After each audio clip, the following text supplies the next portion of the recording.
এজন্য রমজান নিয়ে তামাশা বাদ দিতে হবে। যারা রোজা নিয়ে তামাশা করেছে, চাইলে ইফতার করছে, চাইলে সেহরি খাইছে, আবার চাইলে ভেঙে ফেলছে, রোজাকে মনে করছে জাস্ট একটা তামাশা, সবার সাথে সাথে সেহরিও খাইছে, আবার বাজারে যায় হলুদ কাপড় লাল কাপড়ের ভিতরেও ঢুকে গেছে, সেহরিও খাচ্ছে, আবার রোজা ইচ্ছা করে ভাঙ্গাও ফেলছে। তামাশার কথা অনেকে বলি, কিছু নাস্তিক মার্কা মানুষ আছে, তারা বলে আমি রোজা রাখবো, আমার ঘরে কি খাবার নাই? আমার নিজের কানেও শুনছি এরকম অনেক মানুষে বলে আমার ঘরে খাবার আছে, তো না খায় কেন থাকবে? হাসির ছলে বলে, হাসির ছলে বলে। কিন্তু ইসলাম বলে এই অবস্থায় তো যদি তুমি ইন্তেকাল করো আর কাবা শরীফের ইমামও যদি তোমাকে জানাজা দেয়, তোমার নামটা কাফের থেকে মুসলিমের খাতায় আনতে পারবে না। কাফের থেকে মুসলিমের খাতায় তোমার নামটা আসবে না, কারণ আল্লাহর কোনো ফরজ বিধান তুমি না মানলে তার জন্য শাস্তি আছে, কিন্তু অস্বীকার করলে ঈমান থাকবে না, অস্বীকার করলে ঈমান থাকবে না। তুমি রোজা না রাখছো এর জন্য শাস্তি আছে, কিন্তু ঈমান চলে যাবে না।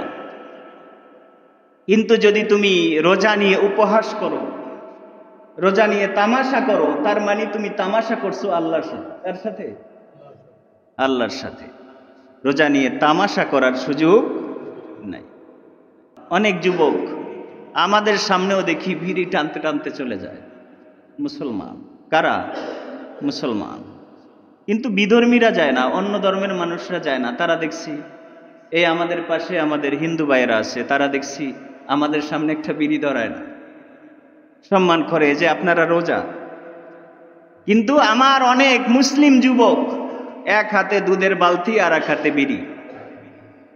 ইমাম সাহেব যাচ্ছে না হাজি সাহেব যাচ্ছে না কে যাচ্ছে, সে বিড়ি টানতেছে আর বাজারে যাচ্ছে। তোমার যদি এরকম শরীর কোনো অসুস্থ থাকে, তুমি রোজা না রাখতে পারো, তুমি তো রোজার অসম্মান করতে পারো না।